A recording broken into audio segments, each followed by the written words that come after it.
The Senior Bowl tagline is that the draft starts in Mobile, and that's in January. And in a lot of ways, it does for the media, coaches, and fans.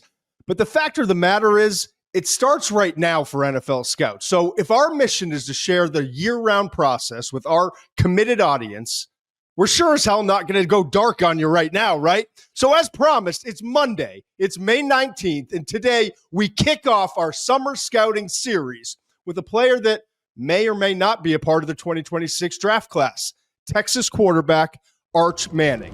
Just 339 days until next year's NFL draft. Muench, you good? I'm good, man. All right, let's roll.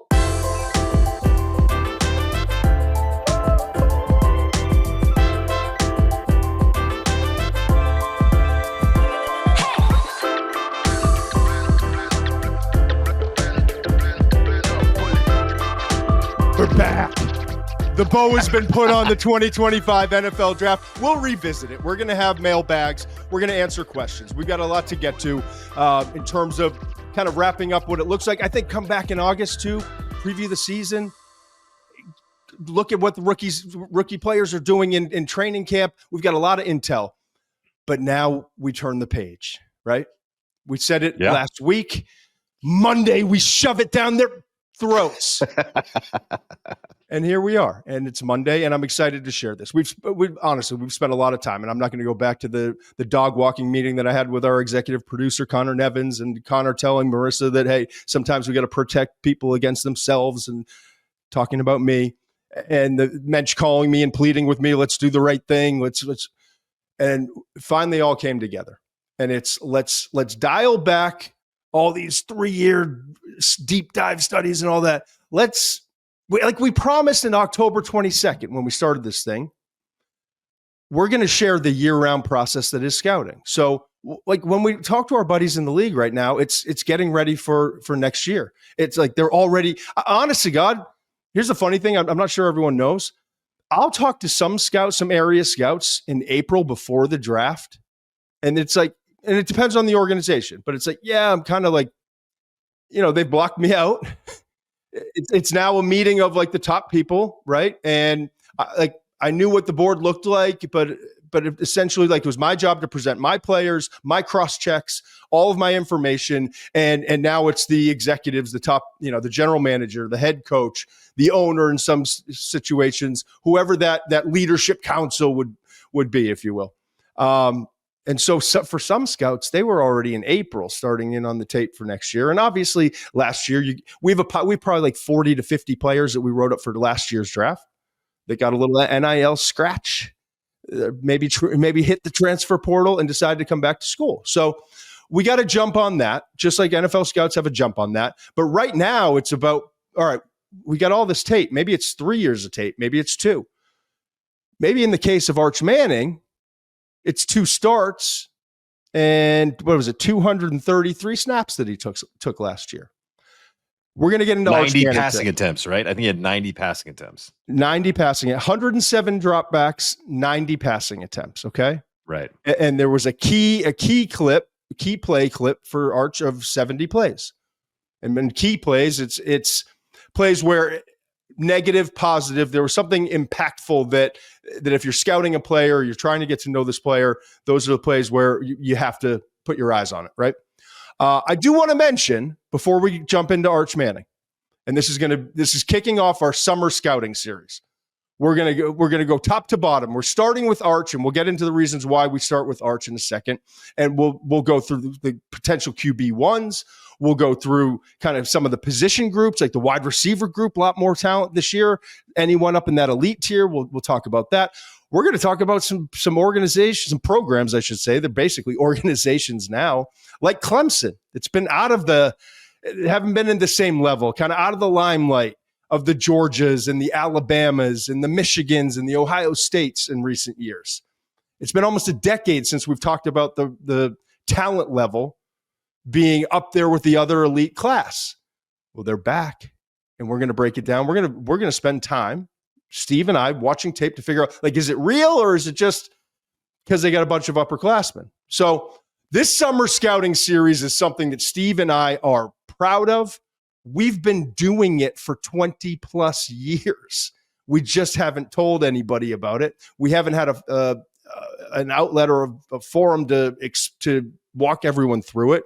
And we promised each other, when Steve and I were talking about this concept way prior to October 22nd when we started last year, we felt a responsibility, if we're going to do this the right way, to share our process, which we've emulated the NFL scouting process as close as we can, given it's just a 2-person staff, right? And it's been great. It's been 5 people. It's been 4 people. We've had Pete Seuss's and Joe Nagels and Jim Nagy's and Dean Dalton's and Gary Horton's. We've had all sorts of people. But from the Kevin Whittle. Obviously, Kevin Whittle was the greatest of all. That was the golden era, yeah. Yeah, the golden era. But we promised that we were going to do it this way, and here we are. Monday, May 19th, and I'm excited to begin sharing for the next few months as we get ready for the college football season, for the NFL season, both 2025, what scouts are doing now, what our process is. And I think people are going to respond well. Why wouldn't you want to start to get this information now? Why wait until August? Why wait until October? Why wait until the draft starts in Mobile in January? And it's a great catchy line. It's, and then, like I said in the open, in a lot of ways, it's true, because that's when the NFL coaches stop coaching the season. They're there. They start to scout with the scouts. General managers get more involved. The media starts to pay attention to the draft. The fans start paying attention to the draft. But people who are watching the show want to know now. And that's what we're going to start doing. I want to mention this first before we get started on Arch Manning. Our buddy Joe's back in the league, bruh. Joe Took no time. I had a great conversation with Joe, as did you. We talked to him personally, privately. We talked to him on this show. If you want to go back, we had a great interview. I hate saying interview. Joe's a great friend of ours. Joe's a great friend of the show. And we had Joe on, and we had a bunch of laughs right before the draft. It was kind of like a mental release, and we were able to just kind of have some fun and talk about the process a little bit. If you want to check that out, it's on our YouTube page, The McShay Show, okay? But when we talked to him privately, he was kind of, like, we all have families. A lot of us have kids. You and I both have kids, and families sometimes have to make a lot of sacrifices. And so an opportunity arose for Joe, and I texted him. I don't know that he's texted back yet, and so it's just a report that came out, right? I shot him a text, and we'll maybe get some more information if there's even more that needs to be out there. But honestly, we're just saying this, like, congratulations to Joe, because I know part of it, kind of giving back to the family, making sure that the kids are in a place that they want to be. They love their time in the Philadelphia area, love their time with the Eagles, was a critical part of building a Super Bowl there with Howie Roseman and that staff. Now he gets to go back there. I kind of want to see, is Joe going to help out on the offensive line too a little bit? That'd be interesting, huh? I'd love to see that. Just a dream of mine to see Joe in the trenches. They got a pretty good offensive line coach there, though. Yeah, I was going to say, I'm not sure they need help, but it would be nice. No, I'm just saying. But Joe's going to be part of I don't know exactly. You sent me the article, actually. Some senior scouting, senior advisor role. So it's perfect for Joe. He's not chasing the money. He's not chasing Super Bowl rings. He's got what, three of those, I think. So he wouldn't mind a couple more rings. I think he still wants a couple more rings. Of course not. I'm just saying, now it's about a little bit. Let's take a couple years and make sure my family's taken care of, and let's do it. We talked to Howie Roseman too. That's another interview. These GM interviews have been awesome. We're going to ramp it back up after next season.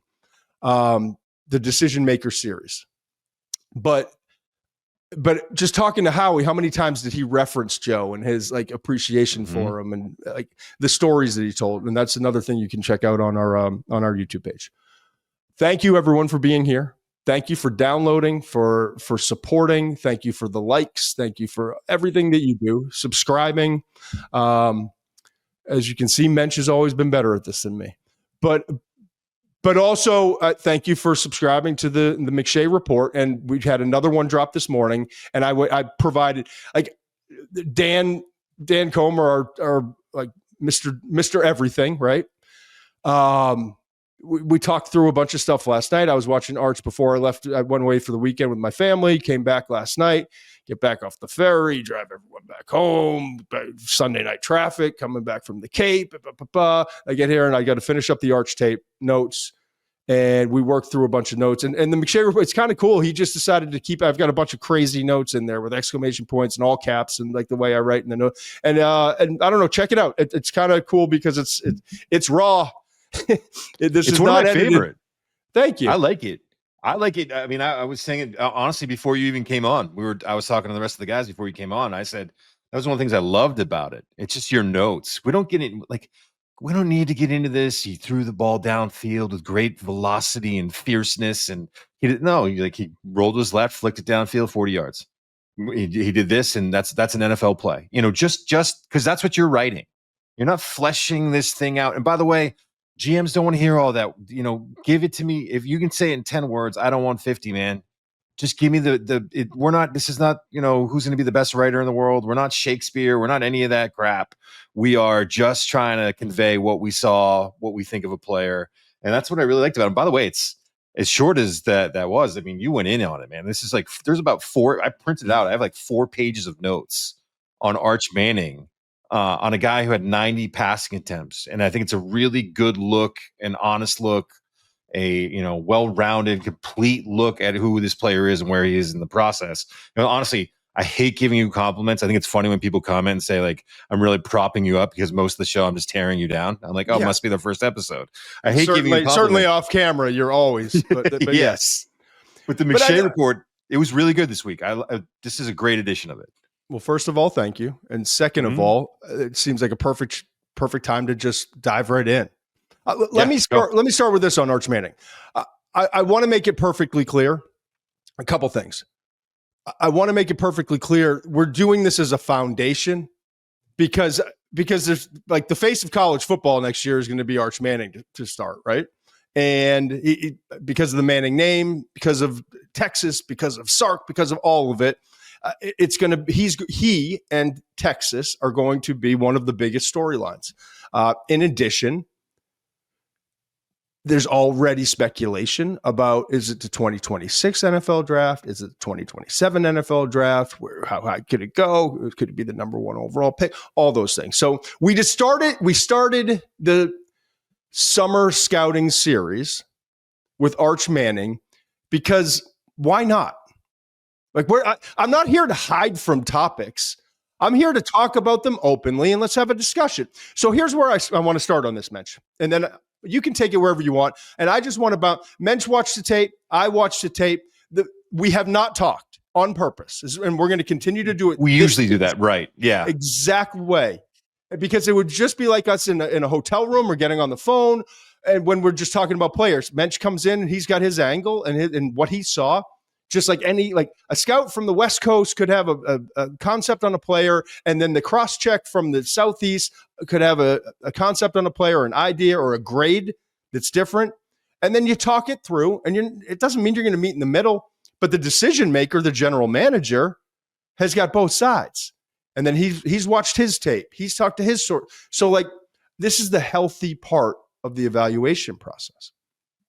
And so I want to start with this with Arch. This is kind of all right, I'm done with his tape. It wasn't a ton of tape, but what's out there, I'm done with. And the first thing when I was kind of wrapping up that I started to think was, if he wasn't a Manning, and if he had different financial circumstances, and if he were to go on and show the same level of improvement and growth that I saw from him in a short period of time earlier in the season when he was finishing a game against, was it UTSA? And then when he started a game against Louisiana Monroe and started the next game against Mississippi State, if I would, crystal ball it, and even without the crystal ball, based off of my experience and history studying players, I see that growth in a short period of time. And so if his name isn't Manning, and if he doesn't have the financial circumstances that he does, and if I saw and seeing what I saw on tape and the growth that I expect to see him have, And that's not guaranteed, but based off of those three factors, I'm telling you right now, Muench, this is my biggest takeaway. I'd have no problem. I'd sleep easy at night writing in Arch Manning, number 1 overall prospect in the 2026 draft, even though I saw 70 key plays, even though I saw 90 pass attempts. And it's just not enough. But it's a projection. Prospects, you have to have projections. Now, what the truth of the matter is, he is a Manning. Truth of the matter is, his family's fine, whether he's in the NFL or not, financially. His dad's Cooper. His dad's not Eli. His dad's not Peyton. So their finances probably aren't as good. They're pretty good. They're not hurting for a paycheck. They don't, and that's not always the case with these prospects, right? And furthering it, even if Arch were to break off from the Manning family, I don't know exactly what the NIL money is. There's different numbers that are reported, but it's several $1 million that he's going to make at Texas as the Longhorn starting quarterback in 2025. So he personally, even if you broke the Manning name off, if it was Arch Smith, he's just fine. Okay? And then there's the history of the Mannings, of Eli coming back and surprising a lot of people for his last year at Ole Miss with Coach Cutcliffe. Same with Peyton Manning. There were surprises. Now, we were in college, but I remember going back and reading about it and talking to Gary Horton, our mentor, and like the great debate was what it was. It was Ryan Leaf versus Peyton Manning. So they are as well equipped as any family to understand and have shown through history, through proof, that they value the importance of learning and starting games in college. It's the old Parcells theory. And I think it's actually, I forget, it was the number 24 or 25 starts, whatever that number was, minimum of that number of starts, needs to be a college graduate, all those things. Well, what's happened now, there was a period in time, if you remember, that's like Mark Sanchez was 13 starts, and Vince Young didn't quite have enough starts, and Mitch Trubisky was 13 starts, and most recently Anthony Richardson 13 starts. None of it has played out very well with those guys, and more so, there's positive evidence that more starts in college doesn't always, but it typically correlates with NFL readiness at that position. Bo Nix is a shining example. He had the most starts of any college player coming out of Oregon after transferring from Auburn, of any college player at the time. It was 63 or 64 starts. Yeah, only Dylan Gabriel beat it. But that was after the fact. At the time when he came out, he had the most. And most people in the league had him as a second round grade on him, or a grade that was equivalent to a second round draft pick. I think that's fair. Yeah. And Sean Payton didn't see it that way. Sean Payton didn't see it with RJ Harvey. Sean Payton didn't see it with your boy Pat Bryant. And like when Sean sees when he has a clear vision of what's going to work, he saw that in Bo Nix. And Bo Nix came in, and because he was so experienced and he had been through wars and he had failed, and he had picked himself up off the mat, and he fought back, and he finished successful. He saw all those things. He's like, that's my guy. And even Jaden Daniels, people forget he was like third, fourth round prospect. Some people thought fifth going into his final year at LSU. Became the number 2 overall pick. And now he's an absolute sensation for the Washington Commanders. On the flip side, Caleb Williams didn't have as many starts as Jaden or Bo Nix, right? Drake May actually didn't have as many starts. They still had more than like the Parcells number. But my point in saying all of this is the Manning family has been validated in their decisions to promote Peyton and promote Eli going back for their final years of school. When they came in the league, it wasn't all. And by the way, Eli really struggled as a rookie. Peyton had struggles as a rookie. But they were ready to endure those struggles because it wasn't their 19th start after high school. Their first start in the NFL wasn't their 19th or 20th or 14th start after high school. You know what I mean? So you factor all those things in, and we'll come back to it at the end, and we'll talk about Seth Wickersham, our good friend, who, by the way, is a friend of the show and has been very supportive of us. I'm not even sure I've shared that with you. And some of the story with Caleb Williams and Archie, we can get to all that later. But my point in prefacing all of this as we get into the scouting report is we're doing this to prepare for the season. We're doing this to prepare as a foundation for Arch's scouting report. And whether it's for 2026 or 2027, I don't care at this point, because we'd go back and do this later anyway. And we, for our own purposes, as part of our process that we're sharing with you, the audience, we're doing it now because I would be doing this now regardless.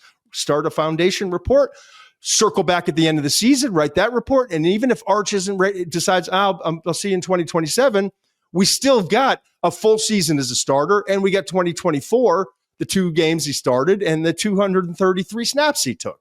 That's part of the process. That's why we're doing it. So the floor is now yours, Muench, because I know. I can hear Alaire and my sweet Alaire, my daughter, in my ear every time I do this. 22 minutes in, and I've barely let you say a word. Well, you were rolling. Let Muench talk. Would you let Muench talk? So here you tell me what your initial thoughts, wherever you want to take this. You get started on Arch and what you saw on his tape. I just want to address a couple of things you said. One, I agree with wholeheartedly. One, I have reservations about. Okay. You are, I don't even think it's a debate. I don't think you can debate how well the Mannings have handled this situation. When you look at Arch Manning's recruitment out of high school, coming out of Isidore Newman, where his uncles played, where his dad played, the way they handled the recruitment, I think has been great for him. I think they're putting him in the best position to succeed. Pairing him with Steve Sarkisian, the head coach of Texas, is a great move for them. You can be more right about a point you've made on this show. He is in the best position for a quarterback to develop and succeed. I want to get back really quickly to you saying if he wasn't a Manning, and it really doesn't have much to do with this, whether or not he's a Manning, but being comfortable about penciling him in as the top prospect in the 2026 draft, right? Is that what you said? Mm-hmm. Yes. Man, I'm not ready. We're going to get into this now. I'm not ready to go there. I haven't seen enough. I need more.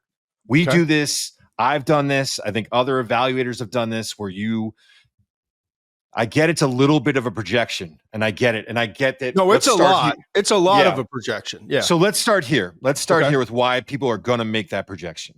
And you make this point in the McShay report. I'm going to echo it right now. The tools are all there, man.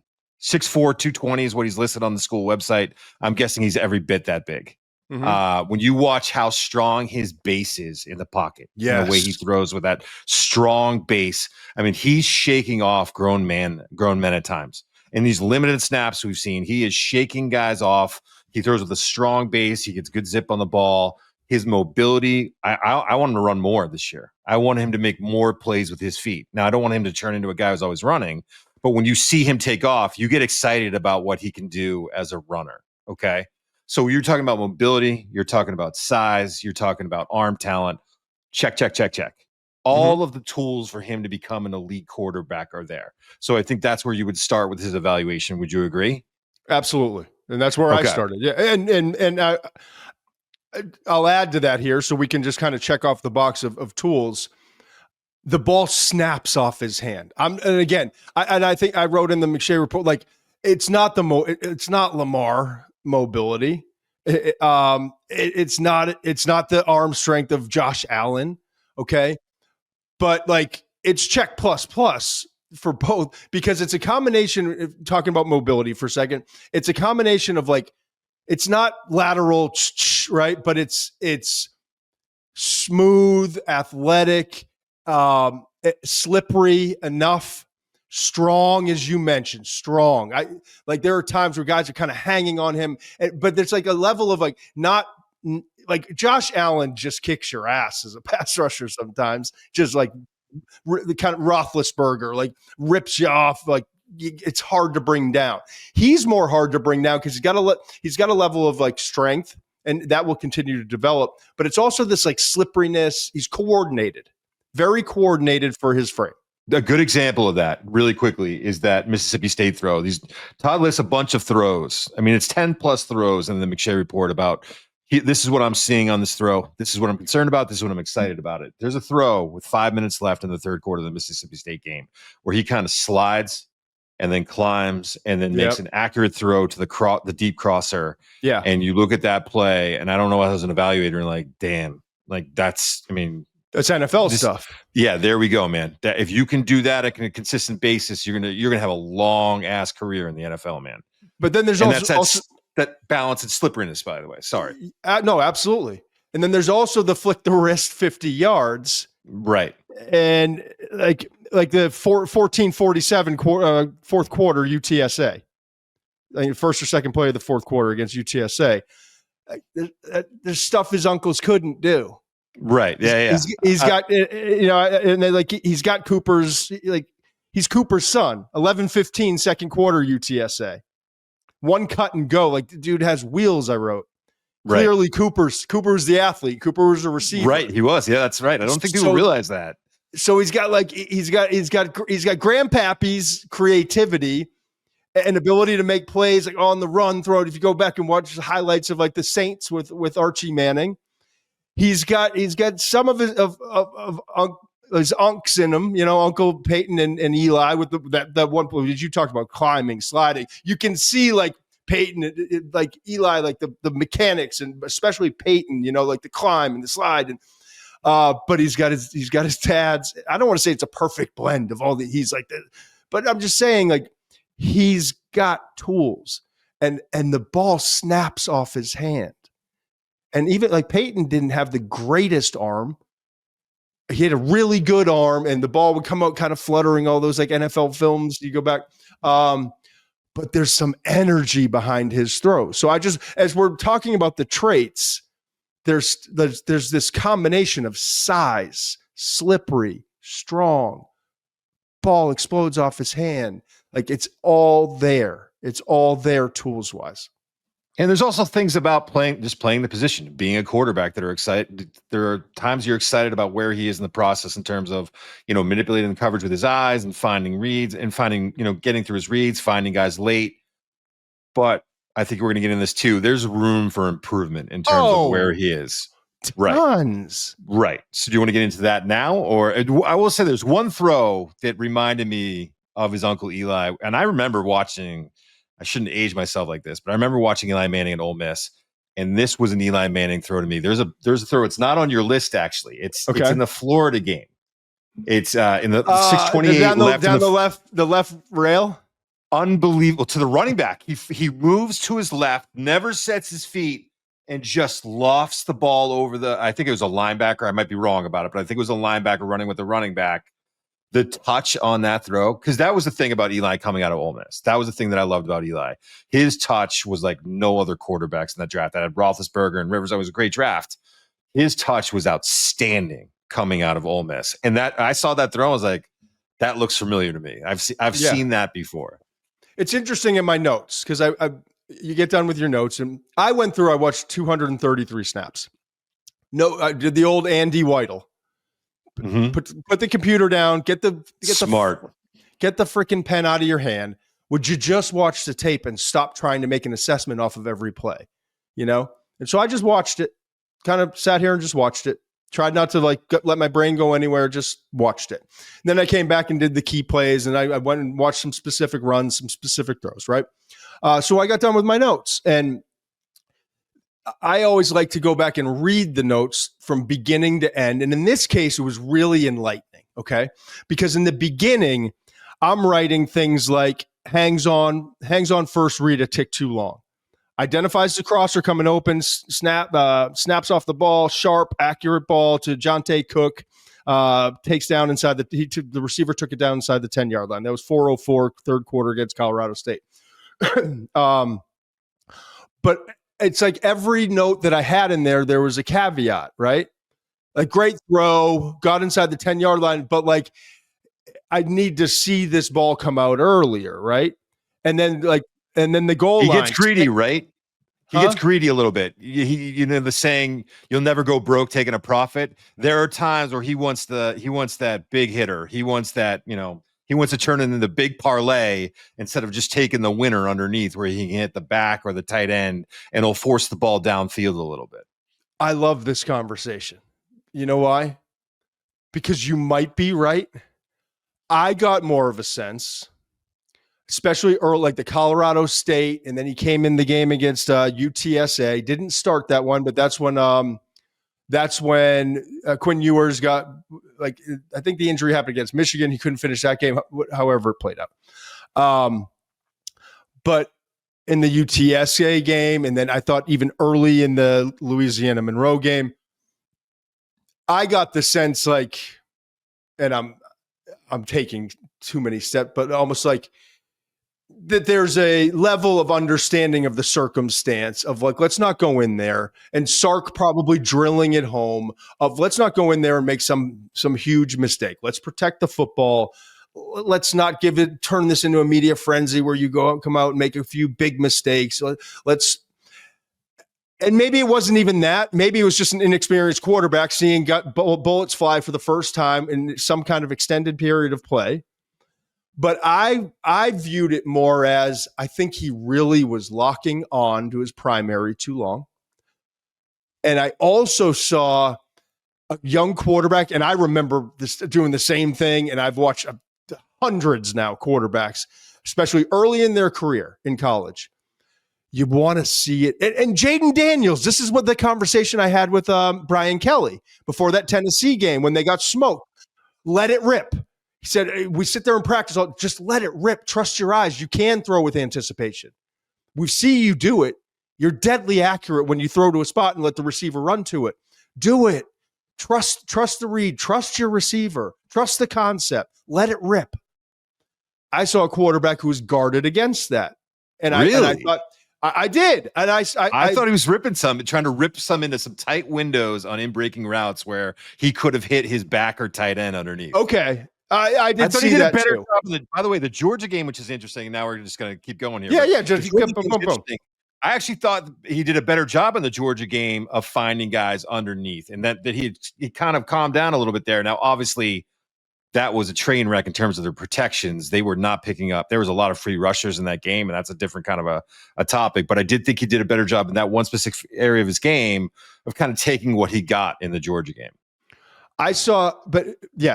Yes, I agree. I saw there were some cool things that I like started to appreciate, right? One of the cool things was, and I mentioned that 4:04 remaining third quarter against Colorado State. It was 38-0.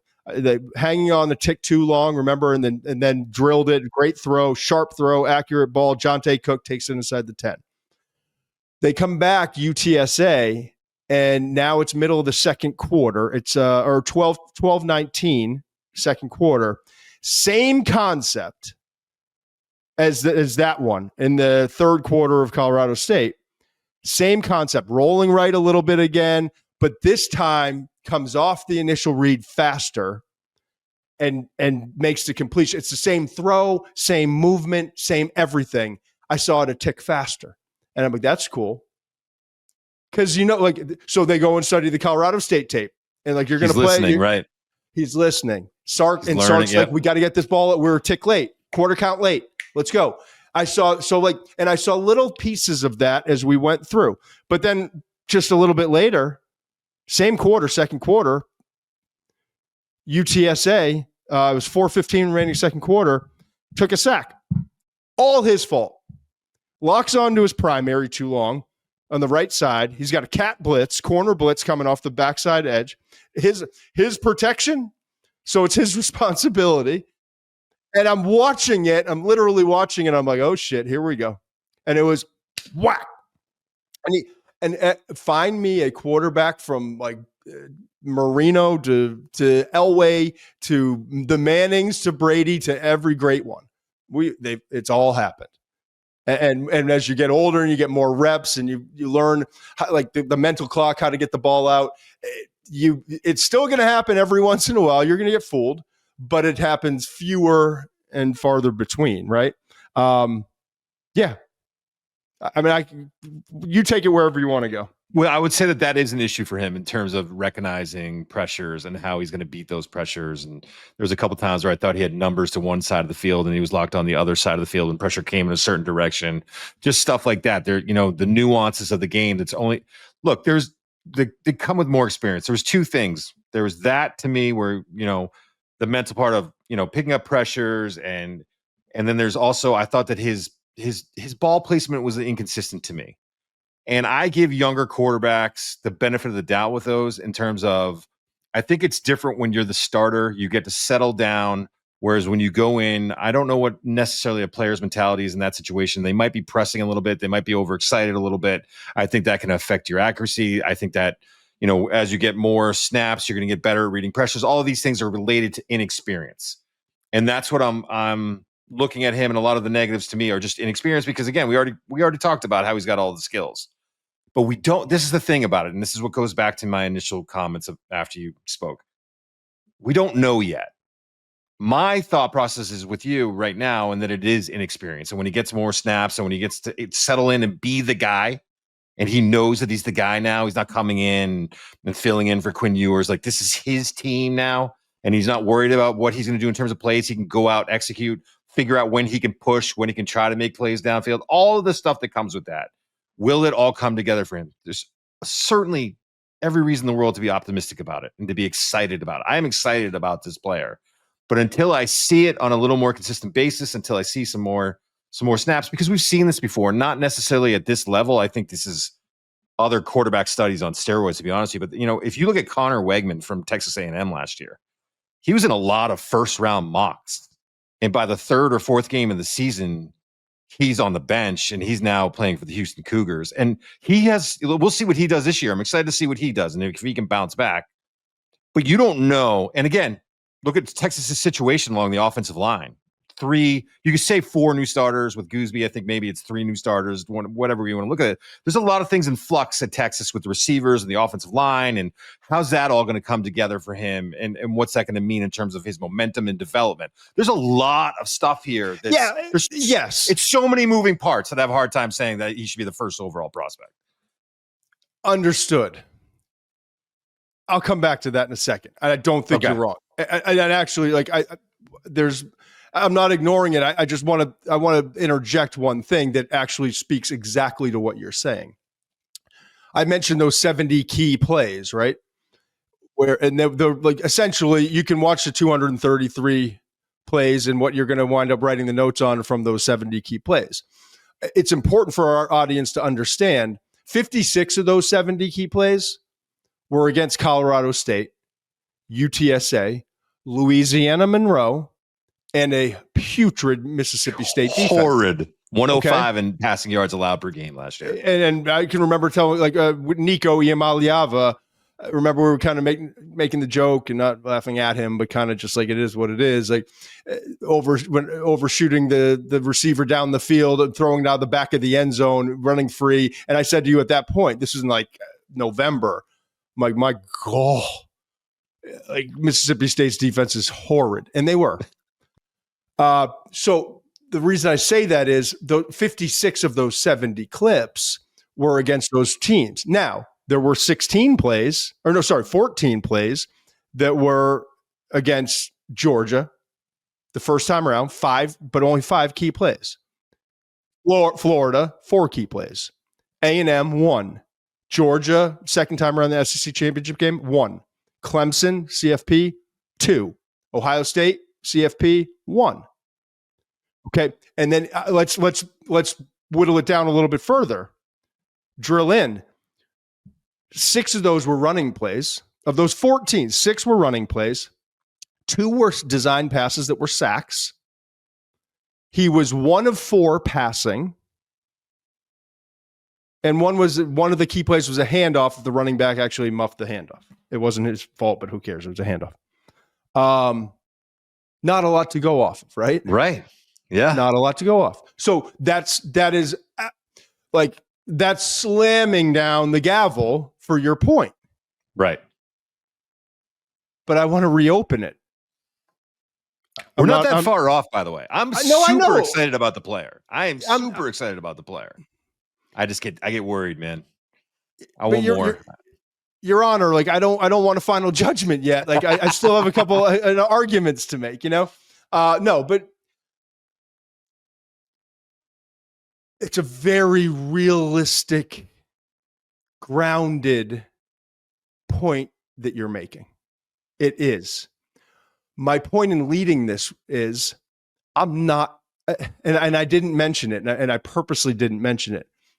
I would put him, but I would put him number one overall going into 2026, and I'd get more clicks on my mock draft, and I'd get more clicks on my top 100. And we could do all these shows on Arch. He's going to be the number one, even though we know in the back of our brains it's not likely. But it's just not the show we're doing. It's not the people we are. It's not how we've built the credibility in this business that we've built.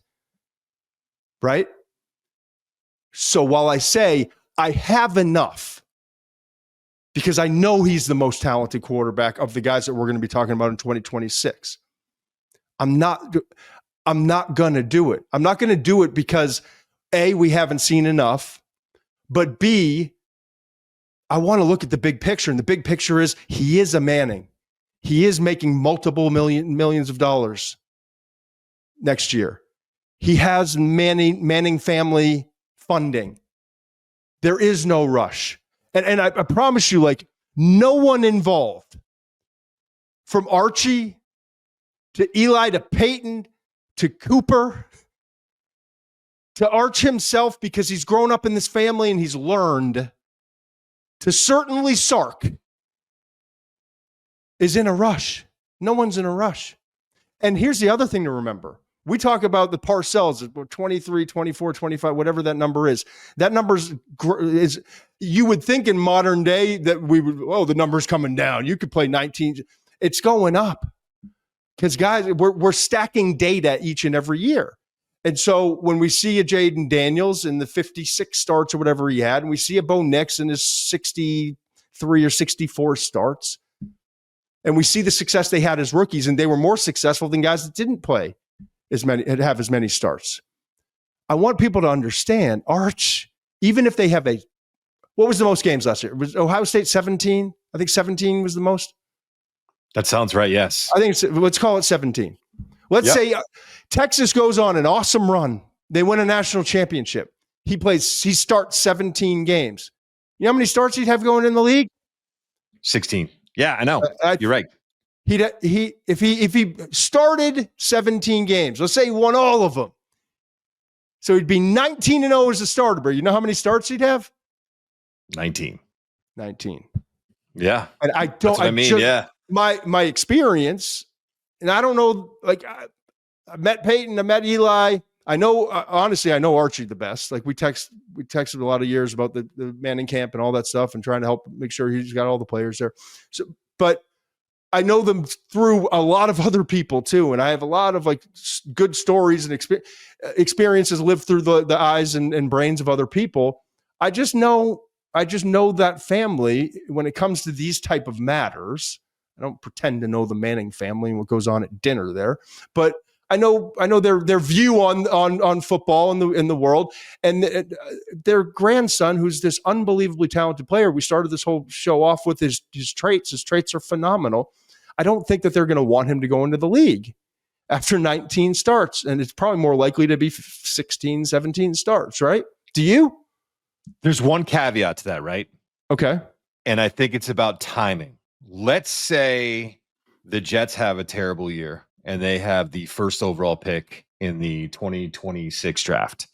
I think Arch Manning is going back to Texas. If he's the guy if he could be the first overall pick, he's going back to Texas. Now, if you go into that draft and you know that the Rams might be able to trade up to that first overall pick, or Minnesota has a terrible year and somehow ends up with the first overall pick, which I think is highly unlikely. But if you find a situation where you've got a play caller, you've got an organization, you've got decision makers that you like and think are a good landing spot for him, I think the game changes a little bit. I think you're now looking at it a little bit differently and saying to yourself, we'd love for Arch to go back for another season, but then we don't really know where he's going to go. You give yourself that 2-year window, I think, Whereas if let's say that Arch has that 17-0 year, he has a great year. We still want him to go back for another season. We still want him to get more seasoning, more developing, all of that stuff. Sark is the best. Let's do that. But all of a sudden, Kevin O'Connell has the first overall pick in this draft, and you don't know if you're going to get a guy like that the next time around. Then I'm starting to think a lot about. What about Sean McVay with 2 first-round picks? That's what I mean. Sean McVay said the same thing. If the Rams trade up too, these are the names. Who else you got? You got like Shanahan, maybe? McVay. Yep. Again, unlikely. Shanahan.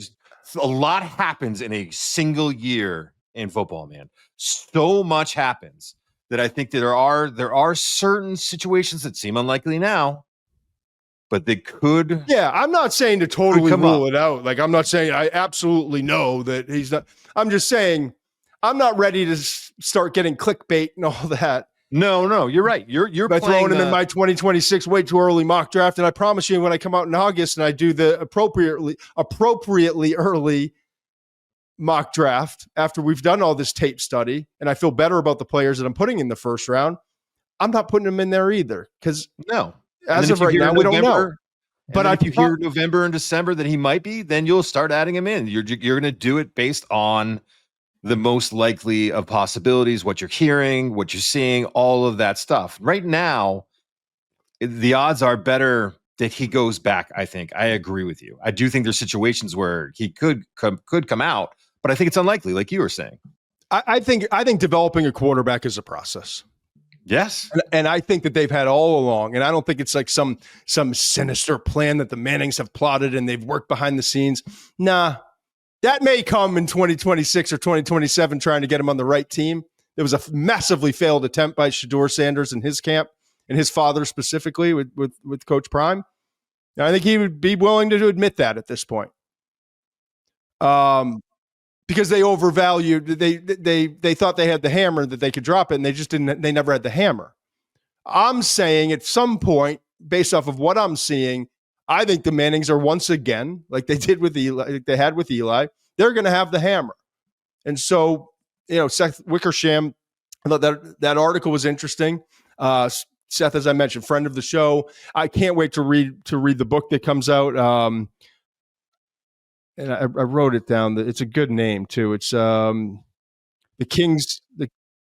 American Kings, a biography of the quarterback.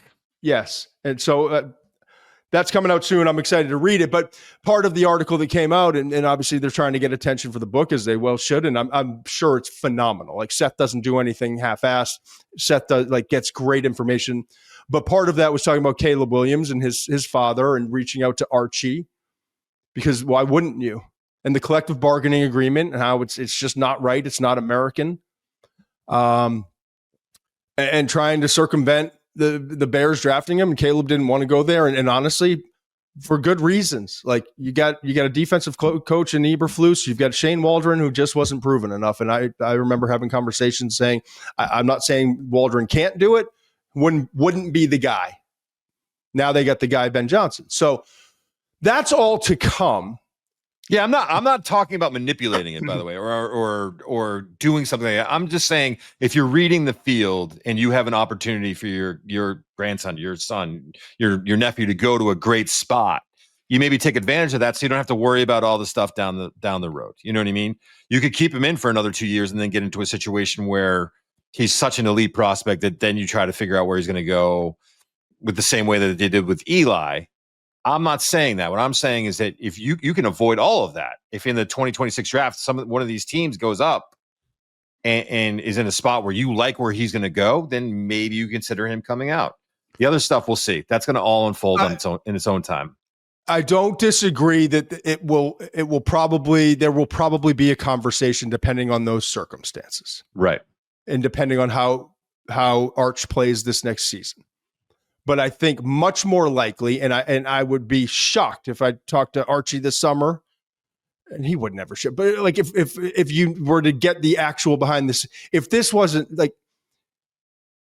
this is about the process and the process of developing a quarterback who has the tools to be great. And we're both agreeing he's got the tools to be great. And so like, I can't imagine a human being in the world would have better circumstances to develop that talent and to bring that greatness out.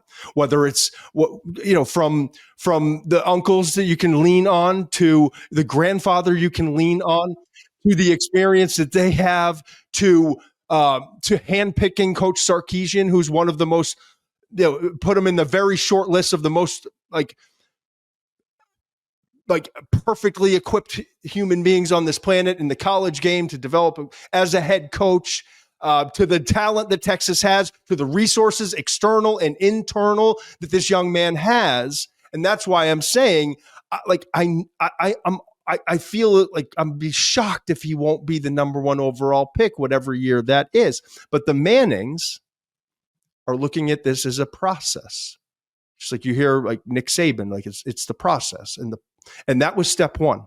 The 233 snaps, the 70 key plays, the 90 pass attempts, the 17 runs. That was step one. Step two is now you got to a lot of it, but this is what I wrote down. Step two is now you're the guy.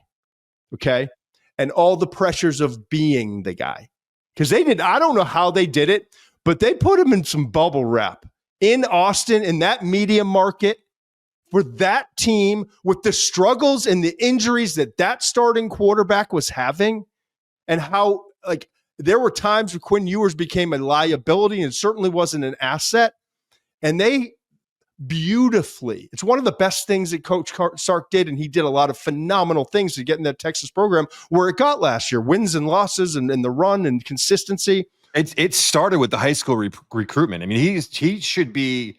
His high school recruitment should have been all over the news every single day. They kept his Instagram on private. He had a Twitter account that he didn't use for like 8 months. The head coach at Isidore Newman played with Cooper and Peyton, knew the family well. They didn't let him do a lot of interviews. They didn't have a lot of public NIL talk.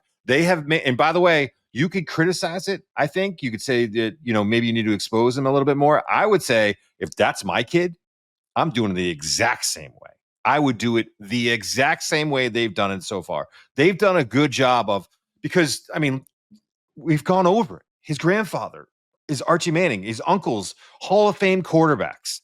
You look at this, the exposure, how big of a story this kid is as a high school player coming out, and trying to keep him grounded, trying to remind him that this is about becoming a better quarterback. It's not about branding. It's not about having your name all over the place. It's about being a better football player. And to me, they've handled it super well up to this point. But now, now it's a different story. Now you are the starting quarterback for the Texas Longhorns, and it's going to be a different level of exposure. And there's no reason to believe he won't be able to handle it. There's no reason that he's mature enough to step into that limelight. We'll see. But there's no reason to be sitting here and be like, no, it's not going to work out now. Everyone has had his hands on this situation with Arch, with this development of Arch, has been someone who's trusted. Mm-hmm. And it's to get him to this very moment. Right. But now the bubble wrap comes off, and now it's all on him. And while the Sanders family raced to the commercials and the social media and embraced that, it's one way to do it. They have not, but now you can't protect him, and that's fine because like all of us, we hit a certain point in our development, fly away bird, right? But it's not just even about that, but that's a big part of it. It's also about, all right, now we got week in, week out grind and leveling up. It ain't going to be Colorado State, UTSA, ULM, and Mississippi State's bad defense. It's going to be Georgia, Florida, whoever's on the schedule. It's going to be Bama and like whoever it is. So that's the second part. The third part is, how do you handle the weekly installs, right? And he had a tiny little install package every week. You know what I mean? Like, right. It's not the same thing, man. It's not the same thing. So weekly installs and adjusting to these defenses that are great, right? What do you know who Texas opens up with? Who? Ohio State. Perfect. Here we go, man. The bubble wraps off, and so and then how do we get Florida a couple weeks later? It's man. It's so how do we speed up those reads with the? And I saw against Georgia, like it was moving faster, and he was relying more on his legs because you don't have the time you had against ULM and UTSA, okay, and faster defenses like that Georgia stuff. It stood out. And how do you make NFL throws with anticipation consistently now? I saw flashes, but now it's consistently, and it's week in, week out against that faster competition with more running through your brain, with media flocking to your locker room because you can't be protected anymore. All of that. All things I'm certain he has been trained since childhood to be ready and has had the supporting cast unlike any other to handle this moment. And I believe he's going to. And that's why I could put a stamp on him and be like 2026, number 1 overall prospect. Come read my article. Come click on my top 100. Come click on my mock draft. But I'm not going to do it because I think there's a step 3. Step 3, if necessary, and I believe the Mannings view it as necessary, unless otherwise notified, is the 2026 season when you've got to rinse, refine, and repeat. And that takes your starts from 17, 18, 19 to 35, 36, somewhere, you know what I mean? And you're now facing SEC coordinators who have seen you as a starter and now know your tendencies. So now we're playing a chess game. Now they know what you do well. Now they know that you like to bail out to your left, or you have a tendency to make this read on that look. Now they're going to throw more. So it's like last year was the 101 version. Now we're into like chemistry 102 or 201. Yeah, that makes me up too when I was in college. But go ahead. Yeah. And so then 2026 is going to become 301, and then I think the Mannings, if you pass step 3, then it's like, well, you don't have a choice. But at that point, Arch knows he's ready. Yeah. That's where I hear you, man. Oh, Lance. I want to finish on this. It took me a while to figure out what the hat was because I look up on the screen and it's kind of in my eyes, I guess, are starting. I have too much tape. Perone's Gourmet Italian. Already? Marissa's family. Yeah. Let me tell you, there's some other sauces I won't mention name. I'm the sauce guy in our family, right? Mm-hmm. And I met my wonderful fiance, Marissa, and I'm still the sauce guy in this house, but I am not the sauce guy in the family. The Perones. No. Yeah. That's like generations. Okay. Perone sauces are phenomenal. And Stevie, right? Mm-hmm. Marissa's dad, who's family, amazing guy, took over for his grandfather, who they had restaurants all throughout Greenville. Like they were the first major restaurants in Greenville. They owned the corner, multiple restaurants and VIP clubs. Like they're baked into the history of Greenville. It's the grandfather on the jar, right? That's a picture of the grandfather on the jar. I don't know if we can pull up the picture. Can you see it there? Yep, there he is. So looks like Bobby De Niro. Perone's Gourmet Italian.com. You can, and they're doing shipping all around the country. They're growing. They're kind of like this McShay Show. We got Greenville and family, but the Mama's Classic Marinara, they just started then they've got 5 different sauces. Signature sauce. Yeah. Oh, what do you think? Did you try it? I loved it. I mean, they sent me a nice care package with this hat and the sauce. The story is Michael, who's Marissa's brother, is kind of now like next in line. Like the grandfather passed down to Steve. Now, and Michael's now working with him. Now they're opening up a storefront. They're going to have food and all the hats are awesome. I'll have to wear mine soon. Yeah. So thank you, Michael. And they're for big heads, man. If you're like me and you got a big head, the hat fits, man. Oh, I love that. Unlike the salt. Go ahead. They sent the hat. They sent the sauce. Really nice note. I started making the sauce, and my wife came down. Iris came down, and was like, "What smells so good?" And then this is how you know it's good. Well, I shouldn't say that. If Iris likes it, you know it's good. But I will say that my 5-year-old daughter Stella, had the sauce and was like, "This is awesome." I mean, she wanted more, couldn't stop eating it. It's great. There's some great recipes on the website. I didn't have time or skill to do all of that stuff, but you should check it out if you can. I just threw it on the pasta, and it was delicious, man. It was great. So we've got a little anecdote here. We've got Merce's got her grandfather's cookbook, right? Mm-hmm. Like any good Italian chef, or it like the best meatballs I've ever had. Like it's just classic, the best of the best. But we've tried to follow these recipes, and there's like it's like throwing pinch of this, pinch of that.